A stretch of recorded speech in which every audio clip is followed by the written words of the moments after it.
오늘도 벌써 4월 달 첫 번째 주일 예배 자리에 나오신 여러분을 환영하고 사랑하고 축복합니다. 제가 그냥 하기 좋은 멘트로 하는 게 아니에요. 진심으로 하는 겁니다. 여러분 환영하고 사랑하고 축복합니다. 옆 사람과도 인사하십시다. 오늘 만나서 반갑습니다. 잘 오셨습니다. 우리 많이 와주세요.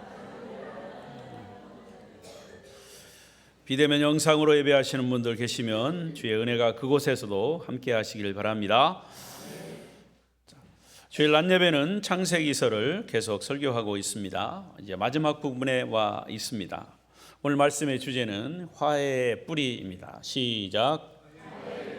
화해의 뿌리.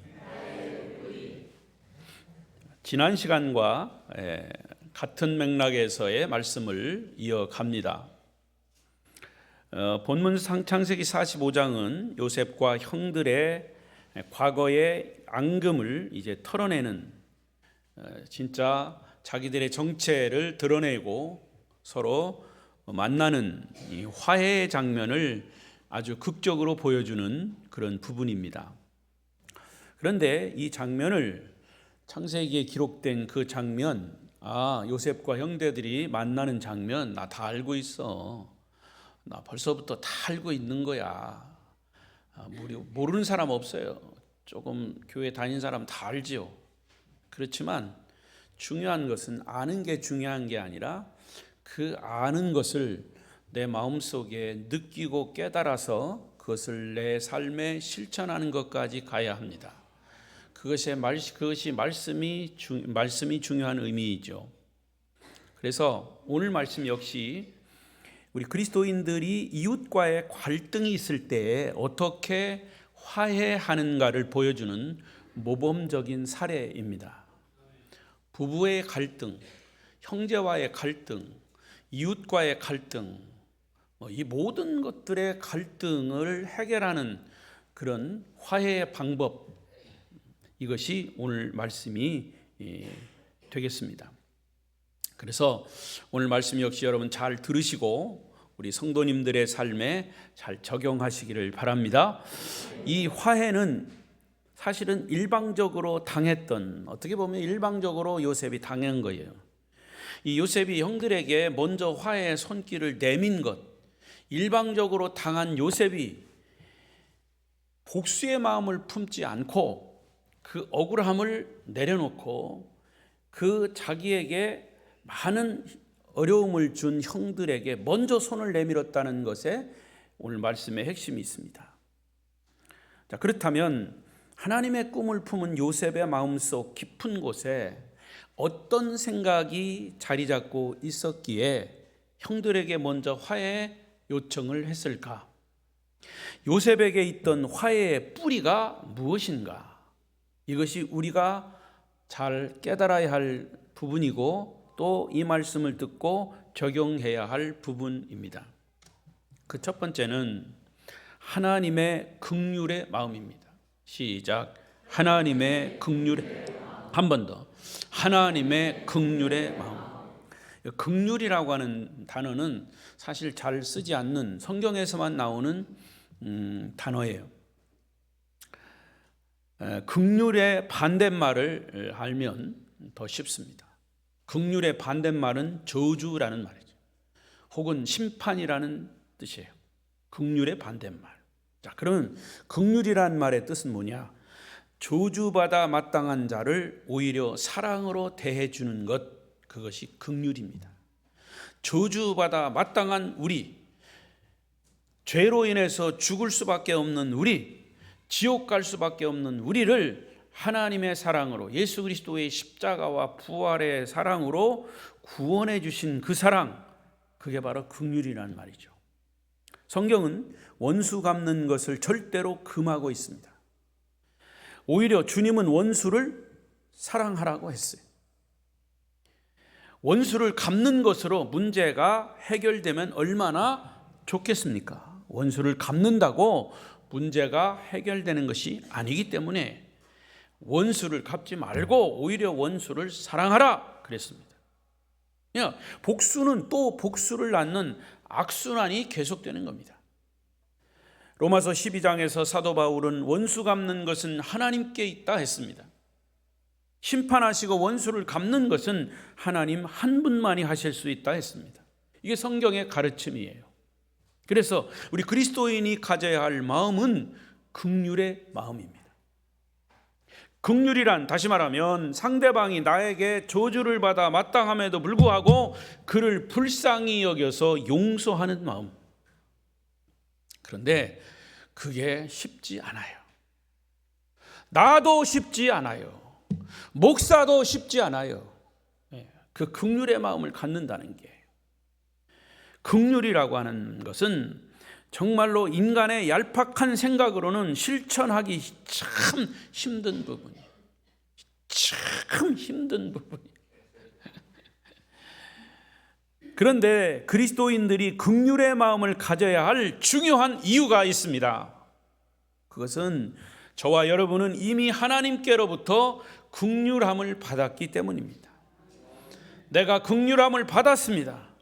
내가 긍휼함을 받았으면 나도 그 받은 긍휼함을 남에게 조금이라도 베풀어야 된다, 그 말입니다. 여러분, 다른 사람한테 밥 대접 받았으면 나도 한번 밥 대접해 줘야 되잖아요. 아니에요? 쉽게 말하면 그렇다는 얘기예요.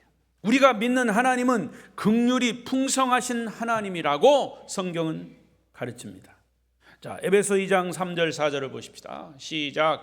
전에는 우리도 다 그 가운데에서 우리 육체의 욕심을 따라 지내며 육체와 마음에 원하는 것을 하여 다른 이들과 같이 본질상 진노의 자녀이었더니 긍휼이 풍성하신 하나님이 우리를 사랑하신 그 큰 사랑을 인하여, 긍휼이 풍성하신 하나님이 우리를 사랑하셨다는 거죠.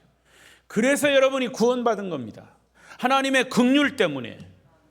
우리 인간은 원래 죄로 인해서 본질적으로 진노의 자녀예요. 죄 때문에 지옥 가야 마땅할 자들이에요. 그런데 하나님이 지옥 가야 마땅할 우리를 예수 그리스도의 십자가 사랑으로 그 죄를 용서하신 것이 바로 긍휼입니다. 오늘 본문에 나타난 요셉은 형들에게 많은 상처를 받고 그 많은 아픔을 당했으면서도 그 마음속 깊은 곳에 아직도 긍휼의 샘이 마르지 않았었습니다. 요셉도 하나님의 긍휼을 받은 자이기 때문에 긍휼의 샘이 마르지 않고 있었습니다. 자, 1절을 보십시다. 본문 1절 시작. 요셉이 시종하는 자들 앞에서 그 정을 억제하지 못하여 소리질러 모든 사람을 자기에게서 물러가라 하고 그 형제들에게 자기를 알리니 그때에 그와 함께한 다른 사람이 없었더라. 드디어 요셉은 형제들을 만났습니다. 자기를 노예로 팔았던 형들, 보통 사람 같으면 얼마나 복수의 칼을 갈았겠습니까? 그리고 지금 이 상황은 형들에게 얼마든지 복수할 수 있는 좋은 기회입니다. 절호의 기회입니다. 그러나 요셉은 아직도 형들을 향한 사랑의 마음이 남아 있습니다. 그 마음이 긍휼의 마음입니다. 여러분, 우리가 주님께 받은 사랑을 올바로 깨닫는다면 세상 끝날까지 이웃을 사랑할 수 있는 긍휼의 마음을 가져야 합니다. 긍휼의 마음이 아직도 남아 있어야 합니다. 1절에 그 정을 억제하지 못하여 소리를 질러 신하들을 물러가게 했습니다. 이것은 요셉은 아직도 형들을 향한 사랑의 감정이, 긍휼의 샘물이 마르지 않았다는 증거입니다. 요셉에게 형들을 사랑하고 용서할 수 있는 에너지가 아직도 남아 있었습니다. 자, 이것을 좀 다르게 표현해 보십시다. 지금 거기 신하들도 많이 있습니다. 요셉의 형들이 거기 자기 앞에 와 있습니다. 만약에 요셉이 이 형들을 복수할 마음이라면 이제 거기 신하들에게 다 얘기했을 겁니다. 자, 여러분, 내 말을 들어보십시오. 여기 지금 이 이스라엘 땅에서 우리나라로 구걸하러 온, 양식을 구하러 온 이 사람들을 보십시오. 그런데 이 사람들은요, 나를 과거에 팔아먹은 우리의 형들입니다. 여러분, 어떻게 하면 좋겠습니까? 그러면 자기 신하들이 뭐라 그러겠어요? 예? 아이고 총리님 당장 감옥에 갖다 가두시오, 이렇게 할 거 아닙니까? 그런데 그 자기의 신하들을 다 물렸습니다. 자리를 떠나가게 했습니다. 왜냐? 그 형들의 체면을 생각한 거예요. 그게 긍휼의 마음입니다. 할렐루야. 예. 그리고서 요셉에게는 형들을 사랑하고 용서할 수 있는 그 에너지가 남아있음을 가지고 2절을 보십시오. 2절 시작. 요셉이 큰 소리로 우니 애굽 사람에게 들리며 바로의 궁중에 들리더라. 형들과의 만남이 너무 감격스러워서 궁중 안에 있는 애굽 사람들에게 들릴 정도로 통곡하는 모습이에요. 여러분, 요셉에게 긍휼의 마음이 남아있는 중요한 이유가 무엇입니까? 말씀드린 대로 그것은 요셉은 항상 형들에게 팔린 그 이후부터 하나님과의 친밀한 교제가 계속 날마다 있었습니다. 하나님과의 끈을 놓지 않았습니다. 기도하면서 하나님과 교통하고 있었다, 그 말이에요. 그의 영적인 시선은 항상 하나님께 머물러 있었습니다. 그래서 하나님을 통해서 공급받는 긍휼의 샘이 마르지 않았고, 그 힘으로 어느 날 자기를 노예로 팔았던 형들이 찾아왔을 때 긍휼의 마음으로 그들을 끌어안을 수 있었다는 것이죠. 할렐루야.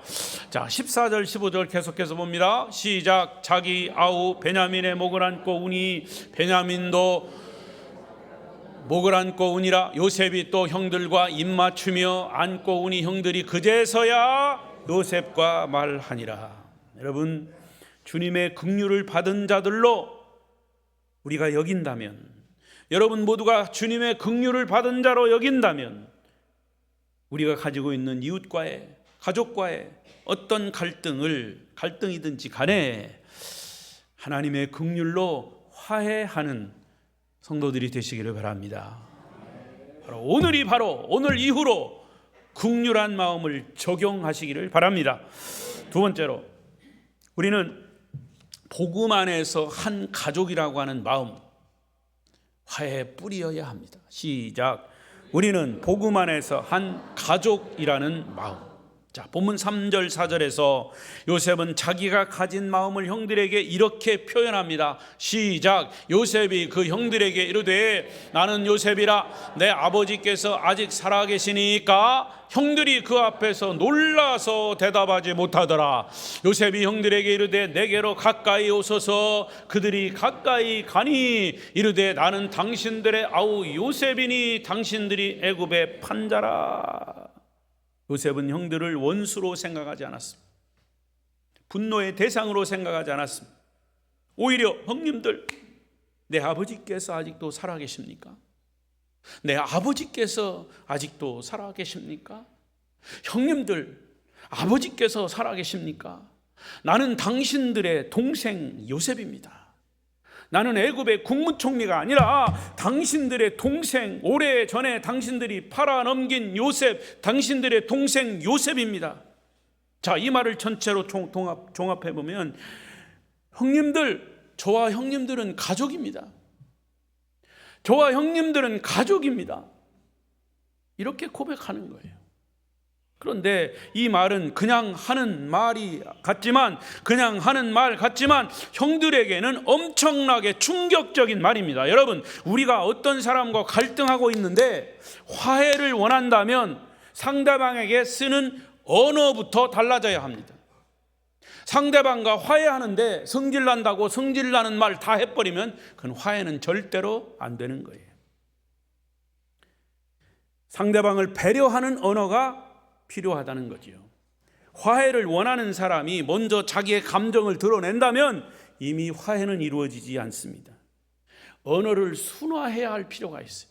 특히 예수 믿는 사람들은 언어를 순화해야 합니다. 말을 조심해야 합니다. 내가 이 말을 하면 상대방이 어떤 생각을 할까라는 것을 생각하고 말해야 됩니다. 그런데 자기 감정 나는 대로 하는 거지요. 그래서 언어를 순화해서 상대방의 마음을 안심시켜야 됩니다. 자, 성경은 그런 예가 있죠. 누가복음 15장에 보면 탕자의 비유를 보죠. 아버지의 재산을 다 탕진해버린 둘째 아들이 집으로 돌아왔을 때 그 맏아들, 그 형, 자기 동생에 대해서 이런 말을 합니다. 여기 있죠? 15장 30절 시작. 아버지의 살림을 장녀들과 함께 삼켜버린 이 아들이 돌아오매 이를 위하여 살찐 송아지를 잡으셨나이다. 지금 형은 자기 동생을 뭐라고 지칭합니까? 아버지의 재산을 장녀와 함께 삼켜버린 아들이라 이렇게 얘기합니다. 아, 우리 동생이 왔어? 그게 아니에요. 아버지의 재산을 장녀와 함께 삼켜버린 아들. 조금 더 덧붙이면 그게 당신의 아들입니다. 지금 큰아들 자기 아버지한테 하는 얘기예요. 화해가 되겠습니까? 형은 자기 동생이라고 하는 단어를 전혀 쓰지 않고 있어요. 가족으로 생각하지 않는다는 거죠. 요즘 이 세상 사람들의 가정의 상태를 제가 다 알 수는 없지만 그런 상태들이 가족 간에도 많이 일어나고 있습니다. 그런데 누가복음 15장 32절에 보면 그 아버지는 이렇게 말합니다. 시작. 내 동생은 죽었다가 살아났으며 내가 잃었다가 얻었기로 우리가 즐거워하고 기뻐하는 것이 마땅하다. 이 내 동생이라고 합니다. 내 동생. 아버지는 분명히 돌아온 탕자를 자기 가족으로 둘째 아들로 맞아들인 것이지요. 이게 아버지의 긍휼의 마음입니다. 여러분, 우리 예수 믿는 사람들은 그리스도 안에서 복음 안에서 한 가족입니다. 가족 같은 것이 아니라 한 가족이에요. 이 마음이 얼마나 중요한지 몰라요. 아름다운 교회 성도들은 예수 안에서 한 가족임을 믿습니다. 떨떠름에서 아멘이 안 나와요? 가족임을 믿습니다. 가족을 생각하지 않고 남으로 생각한다면 얼마든지 이 안에서도 비방할 수 있고 헐뜯을 수 있어요.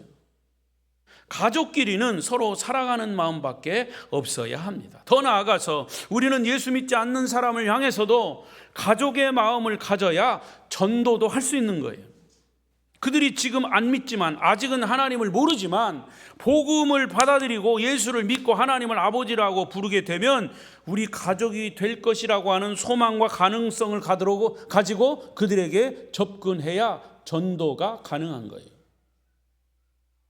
요셉은 바로 이런 형제의식, 가족이라고 하는 마음이 뿌리 깊이 자리 잡고 있었기 때문에 오랜 세월의 상처에도 불구하고 그들을 다시 품을 수가 있었던 것이죠.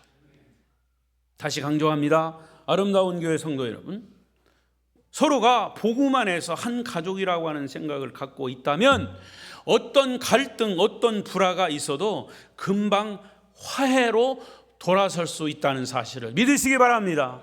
오늘 이후가 아름다운 교회 공동체는 복음 안에서 한 가족이라고 하는 사실을 적용하는 날이 되시기를 바랍니다. 적용하는 날이 되시기를 바랍니다. 세 번째로 하나님의 뜻을 믿는 마음.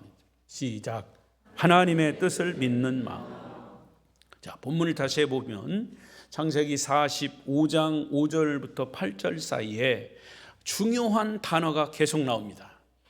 이 단어는 요셉과 형들이 화해하게 된 가장 중요한 열쇠입니다. 어렵지 않게 발견할 수 있습니다. 시작. 당신들이 나를 이곳에 팔았다고 해서 근심하지 마소서, 한탄하지 마소서. 하나님이 생명을 구원하시려고 나를 당신들보다 먼저 보내셨나이다. 이 땅에 2년 동안 흉년이 들었으나 아직 5년은 발가리도 못하고 추수도 못할지라. 하나님이 큰 구원으로 당신들의 생명을 보존하고 당신들의 후손을 세상에 두시려고 나를 당신들보다 먼저 보내셨나니, 그런즉 나를 이리로 보낸 이는 당신들이 아니요 하나님이시라. 하나님이 나를 바로에게 아버지로 삼으시고 그 온 집의 주로 삼으시며 애굽 온 땅의 통치자로 삼으셨나이다. 할렐루야. 요셉은 자기가 국무총리 됐다고 자기 자랑하지 않았어요. 자기 자랑한 건 하나도 없어요. 하나님이 하셨습니다. 하나님이 하셨습니다. 하나님이 보내셨습니다. 하나님이 알고 보니까 나를 팔게 하신 것도, 형들이 나를 팔게 하는 것도 하나님이에요. 내가 어려운 고통 속에서 있었을 때마다 하나님이 나와 동행하셨습니다. 결국에는 하나님이 나를 이곳에 먼저 보내셔서 당신들을 구원하게 하신 겁니다. 할렐루야. 지금 이 시간 형들과 내가 만난 것은 내가 한 일이 아니라 오직 하나님이 인도하신 것으로 믿습니다. 이것을 신학적인 용어로 말하면 요셉과 이스라엘 그 민족을 구원하시는 하나님의 구속사적 관점에서 형들과의 화해를 본 것입니다. 하나님의 구속사적 관점. 하나님이 요셉에게 꿈을 꾸게 하신 것도 이런 구속사적 관점에서 해석을 해야 올바른 이해가 됩니다. 구속사적 관점이란 뭐냐? 하나님이 이스라엘 백성을 구원하시고 어떤 상황에서든지 결국에는 구원하시고 잘 보존하셔서 그 백성들을 통해서 메시아 예수 그리스도를 탄생시켜 이 땅에 보내시는 하나님의 구원의 역사를 펼치고자 이 땅에 보내시는 하나님의 구원의 역사를 진행하셨다는 거죠. 그게 하나님의 구속사적 관점입니다. 할렐루야. 이런 역사의 배후에는 하나님의 뜻하심이 분명히 있음을 믿으시기 바랍니다. 저는 이제 이 나라의 모든 형편도 지금 지난 동안 이제 대통령이 탄핵되고 또 이제 6월 2일인가요? 또 대통령 6월 3일인가 아무튼 2달 후에 대통령 선거가 있다. 그러나 이 모든 과정 속에서 지나간 우리나라의 역사를 보고 앞으로의 역사를 보더라도 거기 하나님의 개입하심과 믿음의 눈으로 보면 그래요. 하나님의 역사하심이 분명히 있음을 믿습니다.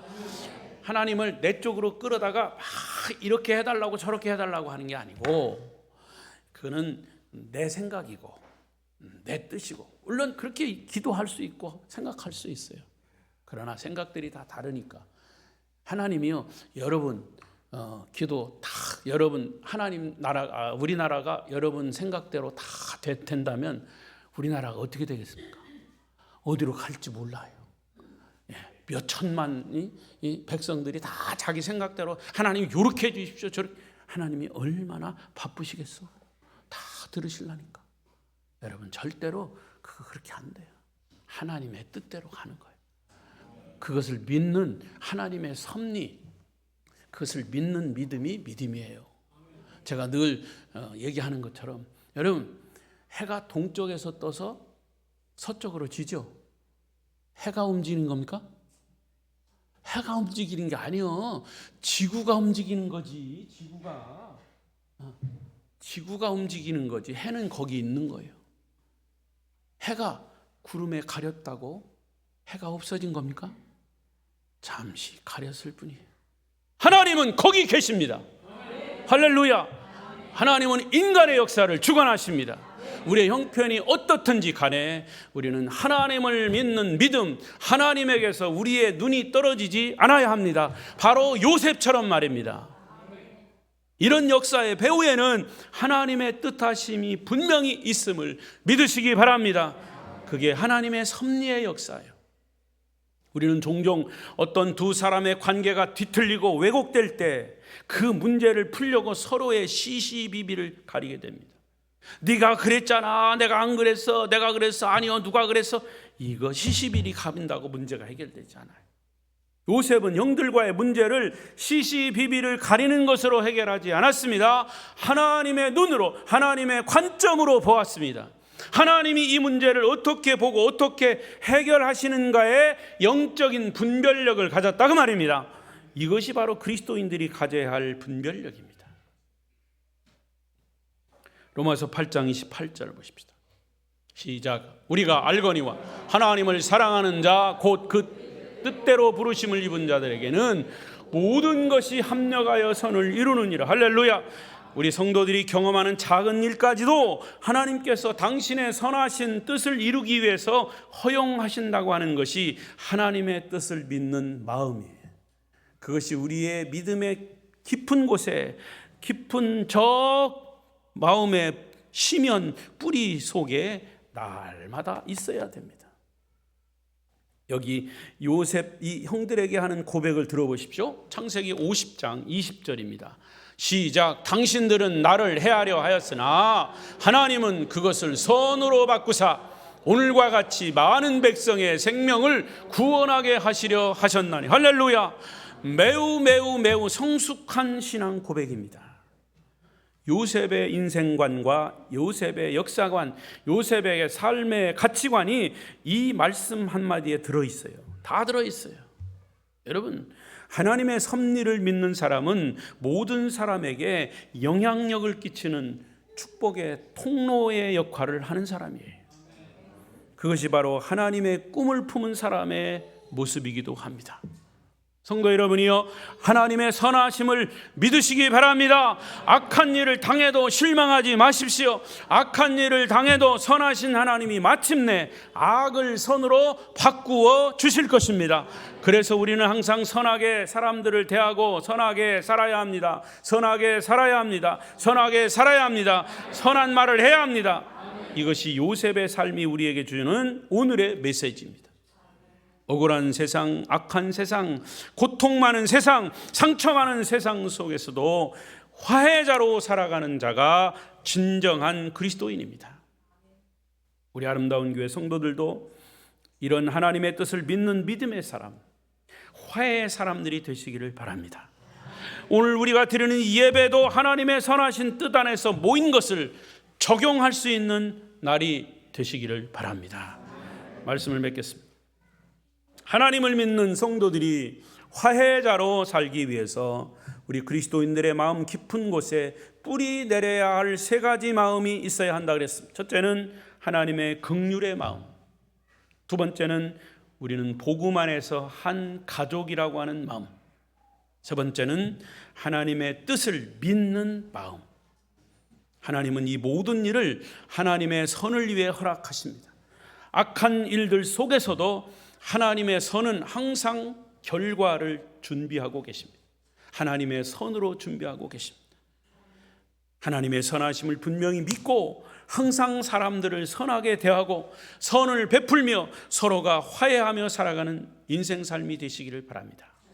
그래서 하나님이 우리에게 주신 이 복음 증거의 사명을 주님 오실 때까지 성취하시는 저와 여러분 되시기를 축원합니다. 축원합니다. 기도하십시다. 통성으로 기도하겠습니다. 여러분의 기도 속에 여러분의 기도가